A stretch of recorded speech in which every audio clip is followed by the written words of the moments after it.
सबसे बड़ी चुनौती अब डॉक्टर शर्मा है एसिम्प्टोमेटिक मरीज, यानी वो मरीज जो कोई लक्षण नहीं दिखा रहा है।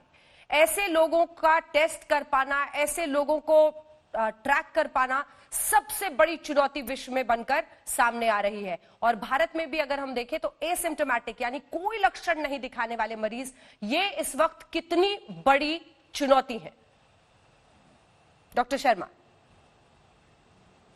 सबसे बड़ी बात है कि वो तभी पता चलेगा जबकि आप कितना टेस्ट कर सकते हैं।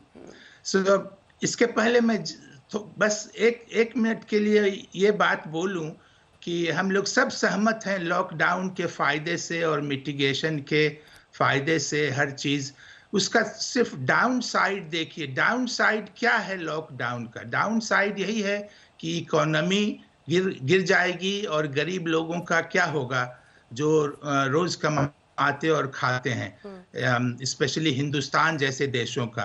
तो गरीब लोगों का सोसाइटी को केयर करना चाहिए। सोसाइटी केयर करे गरीब लोगों का कुछ दिनों तक, कुछ हफ्तों तक, ताकि जिंदगी बचाई जा सके।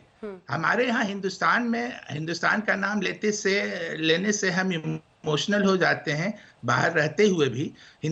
हमारा हिंदुस्तान इतना धनी देश है, हमारे पूजा घरों में इतनी संपत्ति है। हम इनडायरेक्टली कनेक्टेड हैं अपने स्कूल के अलुमनाई के चैरिटी वर्क से। मेरा स्कूल नेतरहाट स्कूल रांची के पास था, हिंदुस्तान का one of the best school.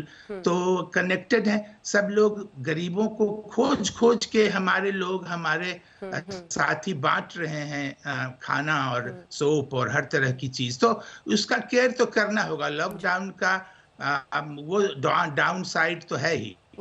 Plasma की बात आपने की, बड़ी अच्छी बात है और इससे अच्छी बात और कुछ नहीं हो सकती है। अभी सबसे जो लाइट दिख रहा है टनल के बाद, दिस मोमेंट इन टाइम अभी, वो यही है कि प्लाज्मा, कन्वालेसेंस प्लाज्मा से फायदा हो रहा है।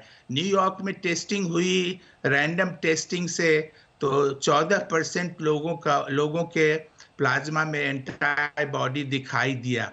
प्रॉब्लम उसमें यह है कि हर इंडिविजुअल का एंटीबॉडीज का जो कंसंट्रेशन है या जो क्वालिटीज है वो सेम नहीं है।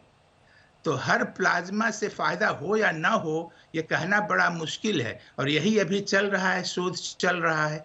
तो प्लाज्मा ही एक ऐसी चीज है अभी कन्वालेसेंट, जिसको ट्राई करने, इसके निवारण के लिए ट्राई करना चाहिए, और ट्राई हो रहा है और ज्यादा बढ़ेगा।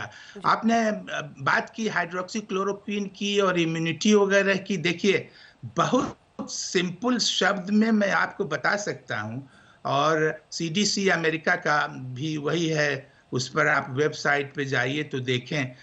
इन बातों का कोई भी साइंटिफिक एविडेंस अभी नहीं है। एंटीवायरल ट्रायल हुआ, वो फ्लिकर दिखता है लेकिन साइंटिफिक एविडेंस नहीं है।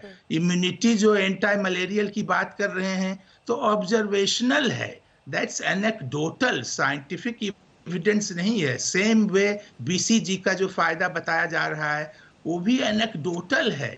इसका कोई अभी परफेक्ट, इसका सॉलिड, इसका एविडेंस अभी तक नहीं आया है। बहुत सारे ऐसे चीजें, और 70 वैक्सीन चल रहे हैं। वैक्सीन देखिए, हम लोग लकी होंगे, मानव समाज लकी होगा अगर 12 महीने से 18 महीने तक एक सॉलिड वैक्सीन आ जाए जो काम करे।